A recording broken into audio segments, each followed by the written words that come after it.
Alright. One of the first key quotes I found while reading this text was, "In no case, however, is an art completely capable of reproducing reality," found on page 28. This quote really pushed readers to think about the role that art plays in our lives, especially in modern day. While art has always been created parallel to reality to provide entertainment, I think it is worth acknowledging that some people mistake art for being real, which can be irresponsible or even ill-informed.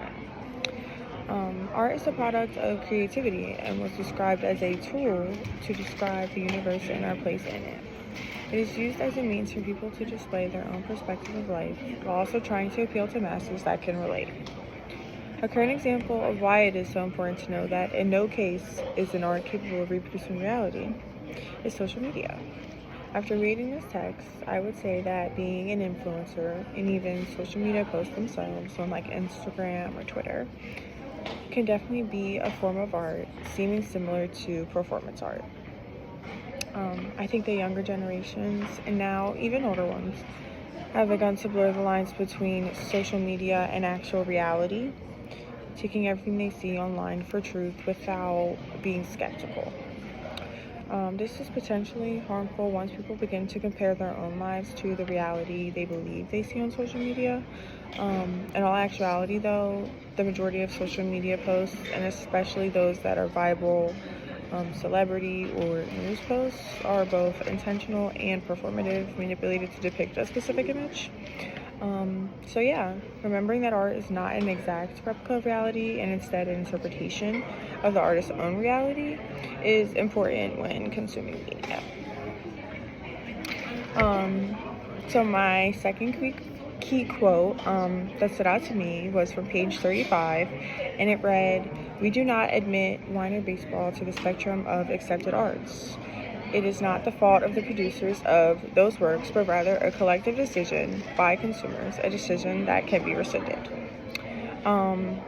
This notion illustrates how trends and popular culture, aka pop culture, work in society. Some things that are considered art at any given moment in time may not have been considered art in the past and could be excluded from being considered art in the future. Art is based on likeness and the opinions of consumers, reflecting what is popular during that respective time. This explains how art is ever changing, but yet you can still identify cyclic patterns of art trends like the low-rise jean, for instance, or minimalism in home decor. Basically, people like one thing and then they start liking something new. So the first thing that they like just becomes old. The first thing isn't less cool or less beautiful or less innovative. It just expired. And then once a new group of consumers discovers this first thing again and decides that they like it, it'll be popular once again, and it'll become the new thing once again. And then that's all until these new consumers decide they like something newer, and then the cycle can continue on. This quote also explains how some historic pieces of art that would be considered popular and significant today were not actually popular during the time period it was created in. This is because there were different consumers alive during that period that appreciated different things than we do now, and thus they hold different opinions. Reinforcing the validity of art does not solely rely on popularity or consumer opinion. Sometimes good art is good art, and sometimes people don't receive that at first. But yeah, after reading all this, I was definitely left with a few questions, but I think the main one was, how big of an impact does politics play on the arts? Politics was mentioned like a few different times throughout the text. It was honestly just like briefly touched on a few times. Basically how like politics is inevitable in the arts. But I would like to know in which ways and how significant of a role this can play on the consumers and the artists.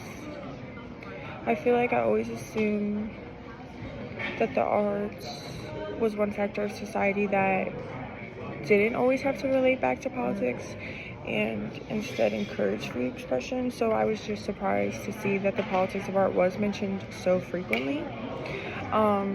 And furthermore, the author states that it is usually poor politics. They state that earlier on in the beginning, found in art, and I just thought that was very interesting because is it poor politics because it's not direct? I'm not sure. So yeah, I would like to learn more about like what that means in this context and like just how politics sneaks into art, the arts and everything. So yeah.